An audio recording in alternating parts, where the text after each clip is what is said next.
So the Asus Zenfone Max Pro M1 comes with a 13 megapixel primary camera with f-stop 2.2 aperture, a secondary 5 megapixel camera for depth sensing, face detection autofocus, and an 8 megapixel front facing camera for selfies. So that's the camera aspect of the Asus Zenfone Max Pro M1. Now looking at the Redmi Note 5 Pro. The Redmi Note 5 Pro comes with a 12 megapixel rear camera with f-stop 2.2 aperture, a secondary 5 megapixel camera for depth sensing, and it has a LED flash, and on the front panel it has a massive 20 megapixel shooter for selfies with f-stop 2.0 aperture. Now let's have a look at the camera samples.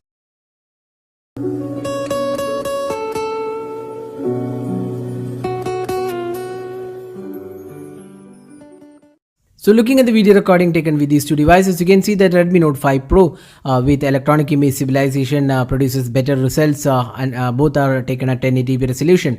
Asus is promising EIS support in future updates. So we'll visit both the cameras once the EIS is enabled on the Asus Zenfone Max Pro M1. The Max Pro M1 definitely has a pretty good color reproduction, but it is the video looks a bit over sharpened, and overall clarity and with EIS support, the Redmi Note 5 Pro is definitely the better video recording as of now. So we'll update once we have EIS support on the Asus Zenfone Max Pro M1.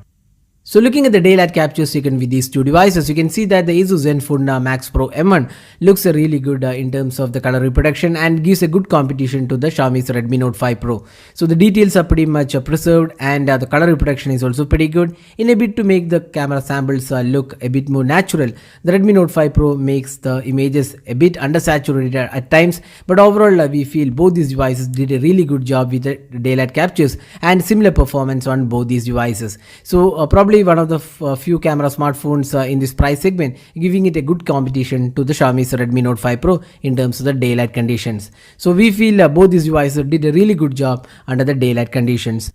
Now looking at the close-up images taken with these two devices. So here again you can see the details and color reproduction looks almost similar on both the phones.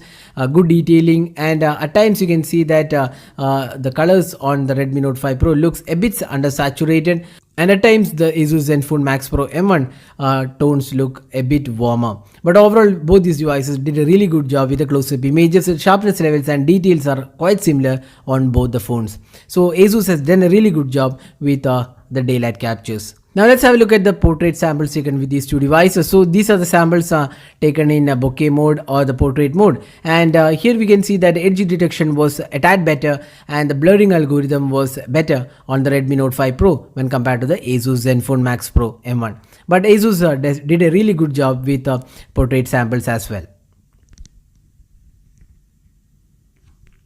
Now looking at the low light captures, this is one area where the Zenfone Max Pro M1 falls short, and you can see that there is a lot of noise and the details are lost, and the images looks a bit washed out, and sharpness levels are lesser than the Redmi Note 5 Pro. So in terms of the low light conditions, we feel the Redmi Note 5 Pro is the better choice here.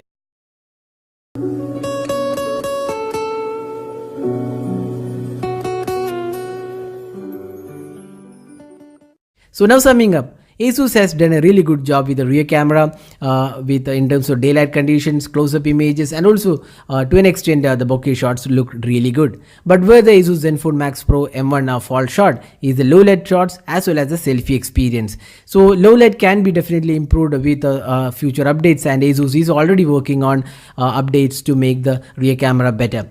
So Asus needs to work on the front camera on the Zenfone Max Pro M1, because in 2018 most of the buyers look at the front camera or the selfie camera, and that's where the Zenfone Max Pro M1s fall short. So we are expecting a lot of updates from Asus to improve the camera, and we'll revisit the camera after a month of usage and see which camera performs better after the updates to this device. So as of now, the Redmi Note 5 Pro takes the title. So that's it for this video. This is Nirmal signing off. Thanks for watching. Have a great day.